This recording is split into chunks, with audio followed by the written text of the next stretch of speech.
Kejadian pasal 43. Tetapi hebat sekali kelaparan di negeri itu. Dan setelah gandum yang dibawa mereka dari Mesir habis dimakan, berkatalah ayah mereka, "Pergilah pula membeli sedikit bahan makanan untuk kita." Lalu Yehuda menjawabnya, "Orang itu telah memperingatkan kami dengan sungguh-sungguh. Kamu tidak boleh melihat mukaku jika adikmu itu tidak ada bersama-sama dengan kamu. Jika engkau mau membiarkan adik kami pergi bersama-sama dengan kami, maka kami mau pergi ke sana dan membeli bahan makanan bagimu.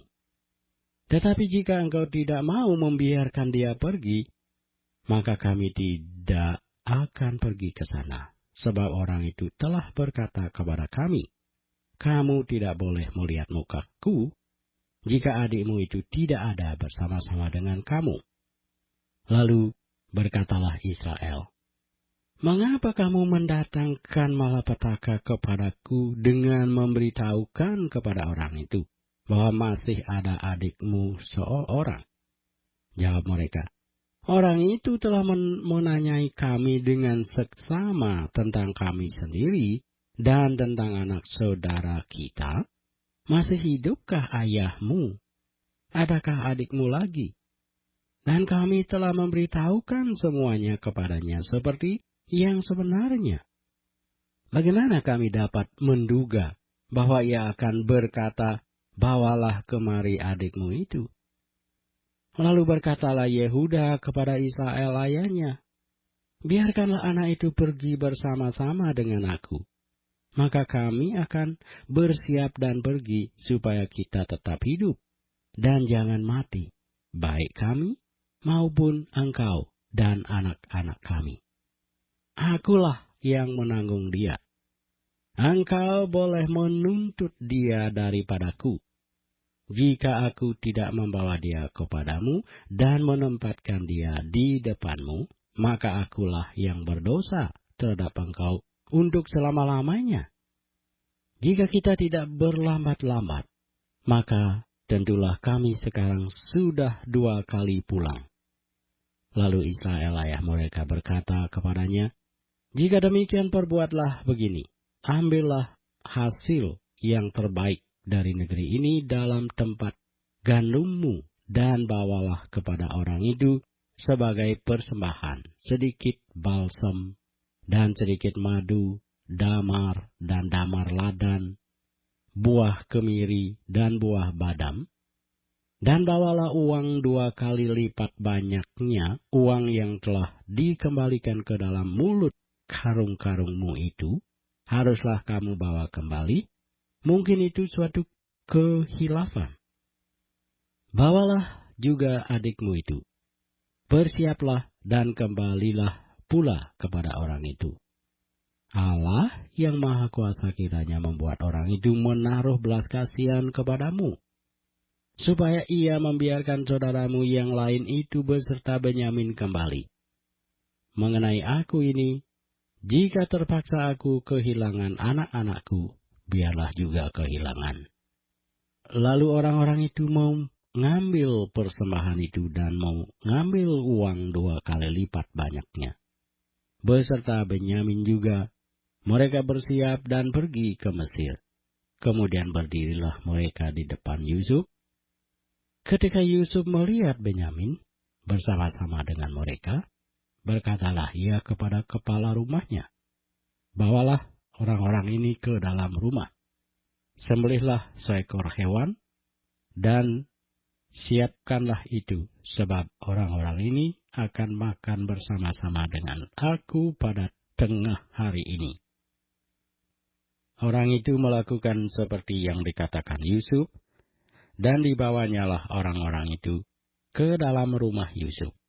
Lalu ketakutanlah orang-orang itu karena mereka dibawa ke dalam rumah Yusuf. Kata mereka, "Yang menjadi sebab kita dibawa ke sini ialah perkara uang yang dikembalikan ke dalam karung kita pada mulanya itu, supaya kita disergap dan ditangkap, dan supaya kita dijadikan budak, dan keledai kita diambil. Karena itu mereka mendekati kepala rumah Yusuf itu, dan berkata kepadanya di depan pintu rumah, "Mohon bicara Tuan, kami dahulu datang kemari untuk membeli bahan makanan. Tetapi ketika kami sampai ke tempat bermalam dan membuka karung kami, tampaklah uang kami masing-masing dengan tidak kurang jumlahnya ada di dalam mulut karung, tetapi sekarang kami membawanya kembali. Uang lain kami bawa juga kemari untuk membeli bahan makanan. Kami tidak tahu siapa yang menaruh uang kami itu ke dalam karung kami." Tetapi jawabnya, "Tenang sajalah, jangan takut. Allahmu dan Allah Bapamu telah memberikan kepadamu harta terpendam dalam karungmu. Uangmu itu telah kuterima." Kemudian dikeluarkannyalah Simeon dan dibawanya kepada mereka. Setelah orang itu membawa mereka ke dalam rumah Yusuf, diberikannya air supaya mereka membasuh kaki, juga keledai mereka diberinya makan. Sesudah itu, mereka menyiapkan persembahannya menantikan Yusuf datang pada waktu tengah hari, sebab mereka telah mendengar bahwa mereka akan makan di situ. Ketika Yusuf telah pulang, mereka membawa persembahan yang ada pada mereka itu kepada Yusuf di dalam rumah, lalu sujud kepadanya sampai ke tanah. Sesudah itu ia bertanya kepada mereka, apakah mereka selamat? Lagi katanya, apakah ayahmu yang tua yang kamu sebutkan itu selamat? Masih hidupkah ia? Jawab mereka, hamba-Mu ayah kami ada selamat, ia masih hidup. Sesudah itu berlututlah mereka dan sujud. Ketika Yusuf memandang kepada mereka, dilihatnyalah Benyamin, adiknya, yang seibu dengan dia. Lalu katanya, "Inikah adikmu yang bungsu itu, yang telah kamu sebut-sebut kepadaku?" Lagi katanya, "Allah kiranya memberikan kasih karunia kepadamu, anakku." Lalu segeralah Yusuf pergi dari situ, sebab hatinya sangat terharu merindukan adiknya itu. Dan dicarinyalah tempat untuk menangis. Ia masuk ke dalam kamar, lalu menangis di situ. Sesudah itu dibasuhnyalah mukanya, dan ia tampil keluar. Ia menahan hatinya dan berkata, "Hidangkanlah makanan." Lalu dihidangkanlah makanan bagi Yusuf tersendiri, bagi saudara-saudaranya tersendiri, dan bagi orang-orang Mesir yang bersama-sama makan dengan mereka itu tersendiri, sebab orang Mesir tidak boleh makan bersama-sama dengan orang Ibrani, karena hal itu suatu kekejian bagi orang Mesir. Saudara-saudaranya itu duduk di depan Yusuf, dari yang sulung sampai yang bungsu, sehingga mereka berpandang-pandangan dengan heran.